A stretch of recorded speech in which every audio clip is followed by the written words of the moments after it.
नमस्कार दोस्तों, आज मैं आपको लप्सी तप्सी की कहानी सुनाने जा रही हूँ। इसी नगर में दो भाई थे, एक का नाम लप्सी था, दूसरे का नाम तप्सी था।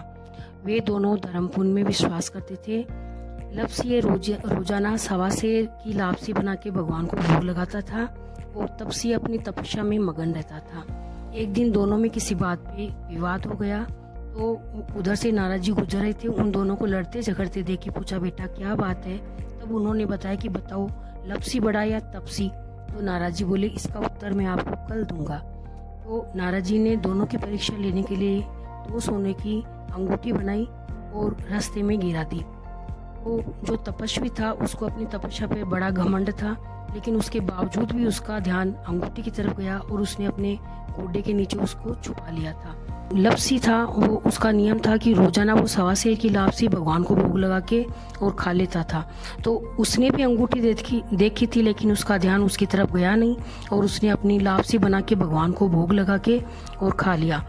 तब नारद जी आए और दूसरे दिन बताया कि बेटा, तेरे से बड़ा तो लप्सी है, इसका ध्यान सारा भगवान के भोग में था, जबकि तू तपस्वी का ढोंग कर रहा था, उसके बावजूद भी तेरे मन में अंगूठी का लोभ था, इसलिए लप्सी बड़ा है। किसी भी कहानी को कहने के पीछे ऐसे कहा जाता है कि जब तक लप्सी तप्सी की कहानी नहीं कही जाती तब तक वो कहानी संपूर्ण नहीं मानी जाती। और ऐसा भी कहा जाता है कि जैसे चौके में खाना बनाने के बाद में आखिरी की रोटी या पहली रोटी गाय की नहीं बनाती है तो उसका फल लप्सी तप्सी को जाएगा। और कोई भी कहानी सुनने के बाद यदि विनायक जी की और लप्सी तप्सी की कहानी नहीं सुनी जाएगी तो उसका भी फल उसको जाएगा।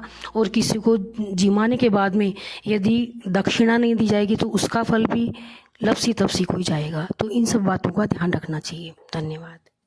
नगर व सेवा हर कहानी के पीछे करना बहुत ज़रूरी है। ऐसी मान्यता है कि इसको करने से ही सारी कहानी सफल होती है। और दूसरी होती है कि जो लप्सी और तप्सी की कहानी होती है ना, किसी भी कहानी के बाद में उसको सुना जाता है तभी अपनी कहानी संपूर्ण मानी जाती है। नगर बसेरो नागर सेनर दो व्यापार ताता मांडा लापसी देसी मारी माय माय देसी मास द्वारका को नाच देसी बेकुंठा को बास देसी चटका की चाल देसी पटका की मोत देसी तप्यान तप्या को फल मान मारी काणी कथा को फल। हे विनायक जी महाराज, घर तो सांकड़ो दे पथ मोकलो दे, अधूरी है तो पूरी कर, पूरी है तो परवान कर। जय हो विनायक जी महाराज।